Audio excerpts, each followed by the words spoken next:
Wild fans, hope everybody is doing well. Joe O'Donnell here with you from lovely Des Moines, Iowa, and we're joined by Will Bitten. I'm guessing he's back north in Canada. Where are you, buddy? I'm doing well, Joe. I'm in Ottawa, Canada right now. Awesome. Home with parents and your brother Sam? Yeah, yeah. Everyone's back home. Um, it's been pretty crazy. I mean, I know a lot of people saying they're bored at home and stuff, but I feel like I've got something to do every day. So it's nice. Yeah, I'm back home with my mom and dad. They're both working at home, so that's nice. And me and my brother just been training and hanging out a lot, which is nice.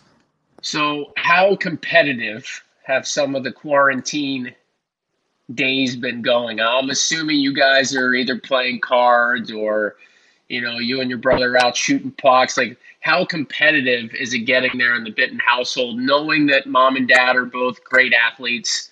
Your brother is set to be playing some pro hockey here pretty soon, and obviously you got a couple pro years under your belt. So, what have those days and sort of little competitions been like? Yeah, it's been really competitive. I mean, once I first got home, we couldn't do much, so we try to play some cards, and whether it's cards or tennis or badminton or like you said, shooting pucks, it's always competitive. My both my parents went to the Olympics for badminton in 1992, 1996, so Atlanta and Barcelona, and we've always been competitive with each other. I think that's why it's a big reason where I am today. We always look after each other and try to push each other to the next level. So another funny story is that me and my brother kind of have our own morning routine, and we usually get up at 8 a.m. I know it's pretty early, but he usually gets me out of bed, and we usually stretch for about 20 minutes in our living room, and my dad's always up getting his coffee, and my brother's a big YouTube, Netflix guy, but he always gets some. He's a big UFC guy, so he watches Conor McGregor. So he really gets us going in the morning, and then we usually run about 30 minutes every morning, and my dad's in the back biking, pushing us. So it's pretty fun. Nice. Yeah. Nice. Well, one of the things I wanted to ask you about is how you're trying to work on your skating. It's such a big part of your game. You're one of the fastest players on the roster. You got a great stride, but in an environment like we're in today, I mean, maybe recently you've been able to get out on the ice, but before that you couldn't. So, what did you try and do in that regard? Yeah, exactly. At first, it's really tough. I was trying to find ways to put on skates, get my stride back. Like you said, my speed and my skating, I think, is my biggest strength in hockey. And especially for my brother, he's trying to improve it every year.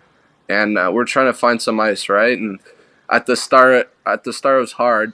So I'm trying to find things, what to do, and I think for us, I'm pretty lucky. We got some rollerblades from a couple of companies, and just getting the feel for it. We just try to get out there and try to get our stride. And there's a couple of things online which you can buy, like it's kind of like fake ice. You can kind of skate on, and we were doing that, which helped a lot. But I've been lucky now that I've been on the ice for 3 weeks now with a couple NHL guys, so that's really helped me because I know in a lot of countries or different cities, the ice isn't open yet. So You never got a chance to play for the organization that drafted you in the Montreal Canadiens, but I know that was a huge thrill. Being a Canadian, knowing your background, where your parents are from, where you were born and raised, what was it like to be drafted by Montreal? yeah, for me, Montreal. I mean, I live in Ottawa, so Ottawa, Montreal, and Toronto are really close from me. And for your American viewers or whoever, my first language is French.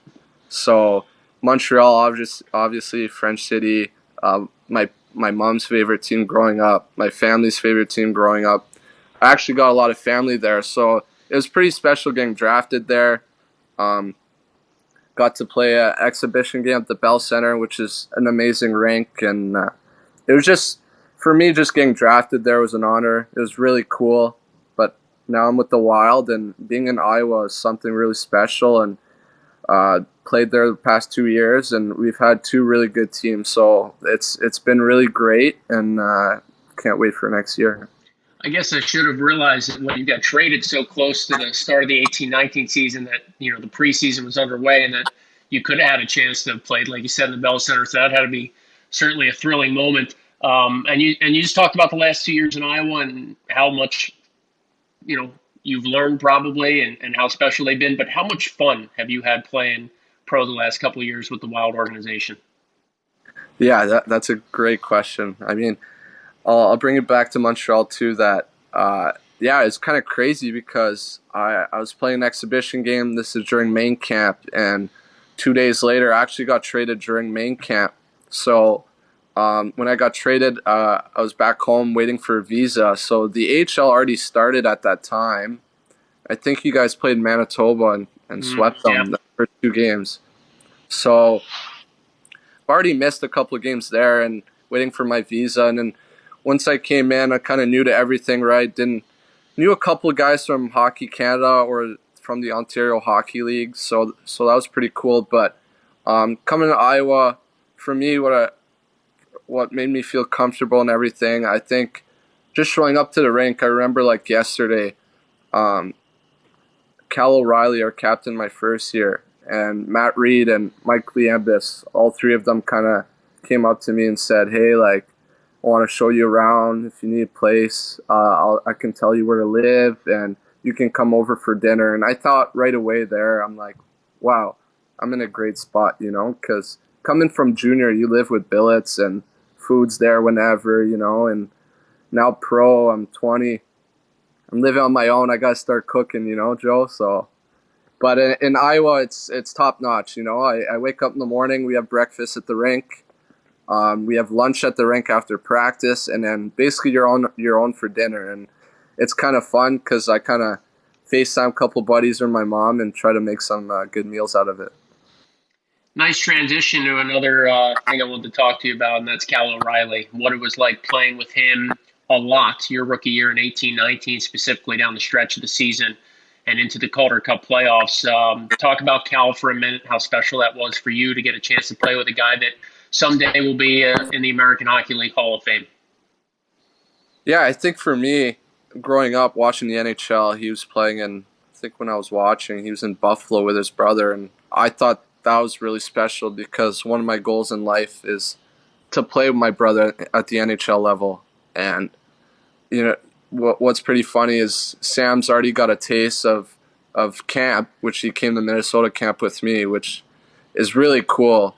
And hopefully we can play on the same team one day. But for Cal, just showing up and for me to hear his voice and kind of a great leader for us or for my first year when he was there, just tell me like come over for dinner whenever, like feel free, just looking after me. When you're an older guy looking up to a young guy, it's pretty nice. And getting the opportunity, Tim put me with Cal and Jerry on the first line my first year, which he wanted me to bring speed to that line and kind of get in the corners, I guess, and get the pucks, and use my hockey sense. And I think just playing with those guys, it made it so much easier to play and to find them. And obviously, they're two great hockey players. Cal, like you said, AHL legend, and then Jerry winning the scoring title. So, you know what, it was pretty easy playing with them, and they're two really good and special players. Now, you've sort of subtly fact checked me a couple times already during this conversation, so I'm going to go out on a limb here and hopefully I got this one right. But the last game of last year's regular season, the Iowa Wild still need a little help, need a win to clinch a playoff spot. The night before is that amazing Hammond save O'Reilly overtime winner against Chicago. Yeah, But you guys still had work to do the last game of the year against Rockford. And if I'm not mistaken, in the third period, you sort of salted the game away with a breakaway goal. Um, what was that like? That was a huge goal for you, your career, the organization. Again, things were almost sewn up for a playoff spot, but you needed to beat Rockford, and that goal you scored in, I believe, in the third period was sort of the nail for the Ice Hogs that afternoon, and really helped Iowa clinch a playoff spot. yeah, I think I remember that goal like yesterday. I think I was coming onto the ice, and I think Prosser stretched me on a breakaway pass, and I made a nice move on the goalie and put it upstairs. And you know what? Just bearing that and kind of, secure the playoff spot for Iowa. And I remember it was a packed crowd. It was crazy.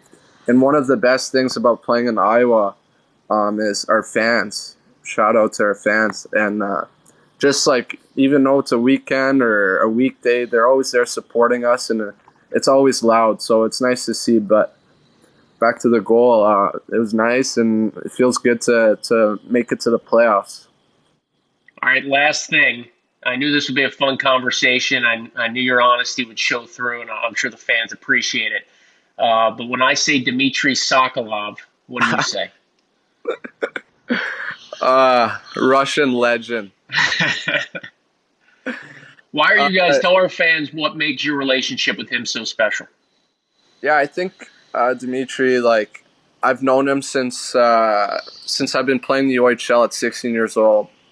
I think going back, he played for the Sudbury Wolves, and he's a guy like in Iowa, you give him a chance, he's going to score, and he was the exact same way in the OHL. So it kind of felt like when I was playing the OHL, it was me versus him kind of thing, which was pretty special, and we still look back at it and laugh. But the other thing is, we've been roommates for 2 years now, so we've been spending a lot of time together. And one of the best parts about playing the West is we get to fly to really amazing places and spending time in California with the boys, and checking in our hotel and going out to eat at nice restaurants and stuff, which is pretty special. But for Dmitri, he's a really nice Russian guy, keeps himself and loves his cellies. So He does love those sillies. And as you pointed out, he can put the puck in the back of the net for sure. yeah. Tell mom and dad I said hello, Sam as well. It's been nice getting to know your family over the last couple of years, and of course, really appreciate you taking some time out from the Wild fans today to update us on what you've been doing in the off season. And we hope you continue to keep your training up, and look forward to seeing you soon, Bitsy. Thanks, Joe. All right, Wild fans, it's Will Bitten. As always, keep it real.